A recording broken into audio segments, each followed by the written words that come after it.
Hi guys.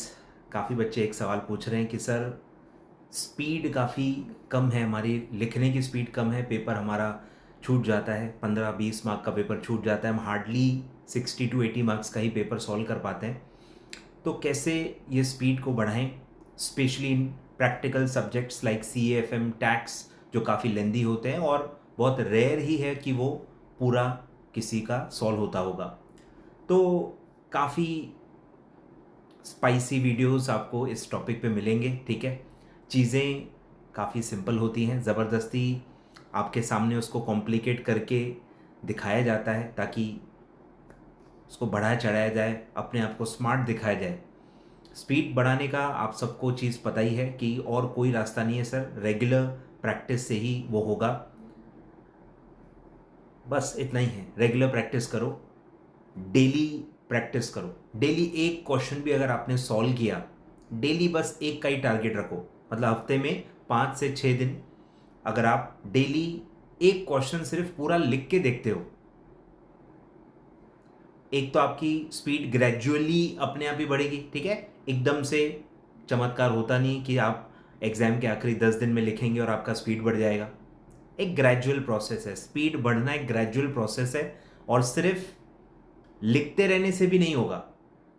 क्या बात कर रहे हो सर, सिर्फ लिखते रहने से भी नहीं होता है। स्पीड कैसे बढ़ती है कि जब सिर्फ लिखना नहीं होता, पेपर में आपको पहले क्वेश्चन पढ़ना होता है, तो आपके क्वेश्चन पढ़ने की स्पीड भी इंपॉर्टेंट है। फिर उसको इंटरप्रीट करना, क्वेश्चन पढ़ के स्टेप बाय स्टेप आपका आंसर कैसे आएगा, वो सब जो प्रोसेसिंग है माइंड में, वो भी आपकी बहुत फास्ट होनी चाहिए। क्योंकि अगर आपका सिर्फ राइटिंग स्पीड अच्छा है, लेकिन अगर आप क्वेश्चन पढ़ने में बहुत टाइम लगा देते हो, सोचने समझने में, आंसर फ्रेम करने में, स्टेप बाय स्टेप आपका आंसर कैसे आएगा, इसमें आप अगर काफ़ी टाइम लगाओगे, तो in spite of your high writing speed आपका पेपर फिर भी छूट जाएगा। तो ऐसे मल्टीपल फैक्टर्स होते हैं। तो इजी चीज़ ये है कि पहले तो डेली सॉल्व करना स्टार्ट करो, आपके हाथों को लिखने की आदत हो जाएगी, तो वो एक स्पीड आपकी ग्रेजुअली लिखने की एटलीस्ट बढ़ते जाएगी। फिर जब आप डेली एक क्वेश्चन पढ़ते हो, तो आपको धीरे धीरे क्वेश्चन का टाइप, क्वेश्चन से आप फेमिलियर हो जाते हो, क्वेश्चन फटाफट पढ़ने की भी आपको आदत हो जाती है। सोच के देखो, 1 क्वेश्चन डेली, मतलब अगर आप 100-150 ऐसे क्वेश्चंस या केस स्टडीज आप पढ़ के रोज लिख रहे हो, डेली एक एक कर रहे हो, तो आपका माइंड बहुत हैबिचुअल हो जाता है, आपके माइंड को काफ़ी चीज़ें पहले से ही पता होती हैं, आपका प्रोसेसिंग टाइम काफ़ी कम हो जाता है। तो सिमिलर क्वेश्चंस अगर आए, तो आप पढ़ते ही समझ जाओगे कि एडजस्टमेंट ऐसा लिखा है तो इसका ये होगा, ये ऐसा है तो इसमें मैं पहले से कर चुका हूँ, मतलब सारे ट्रिक्स, सारे गुगलीज आपको ऑलरेडी पता होते हैं। तो वहाँ आपको सोचने में, प्रोसेस करने में, रिवर्स वर्किंग करने में, मैथमेटिक्स में आपको ज़्यादा टाइम नहीं लगता है, क्योंकि वो स्टेप्स, वो रिवर्स वर्किंग्स आप इतने बार कर चुके होते हो कि आपका माइंड हैबिचुअल हो जाता है। तो इसीलिए प्रैक्टिस के अलावा कोई भी रास्ता नहीं है, कोई भी फैंसी वीडियोस के पीछे आप मत भागो, कोई शॉर्टकट नहीं है इसका सर, और कोई टीचर आपको हेल्प नहीं कर सकता।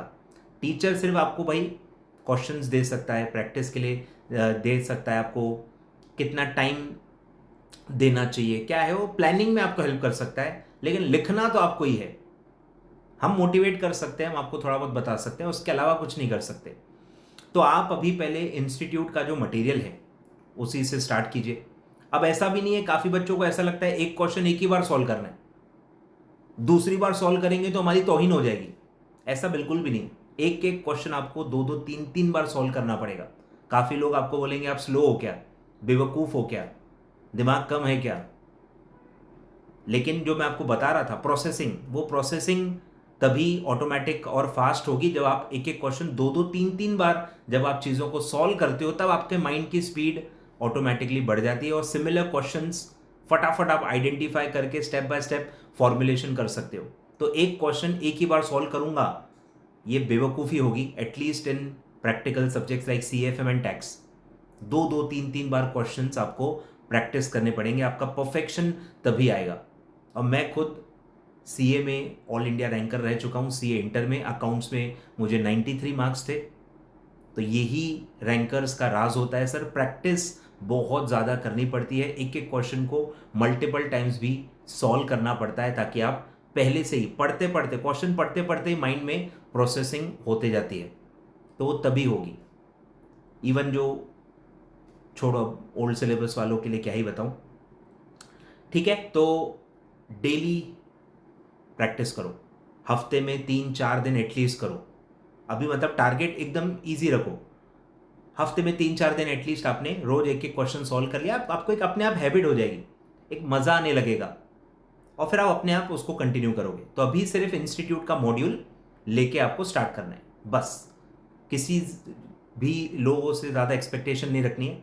मैं डेली राइटिंग प्रैक्टिस भी लेता हूँ, लेकिन वो मैं नवंबर में लूँगा फॉर दिसंबर एग्जाम्स। मतलब एग्ज़ाम के 1 महीने 2 महीने पहले मैं 1 महीने के लिए प्रैक्टिस लेता हूँ बस। मेरे पास इतने ही क्वेश्चंस होते हैं जो मैं आपको फ्री में दे सकता हूँ, वो 25-30 दिन चल जाए ऐसे, इतने ही क्वेश्चन मैं फ्री में हर अटेम्प्ट में आपको देता हूँ in form of daily writing practice.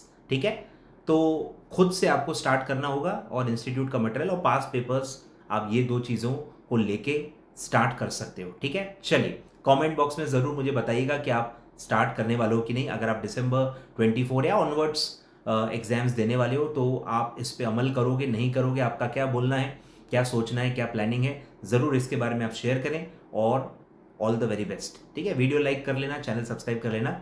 Thank you so much.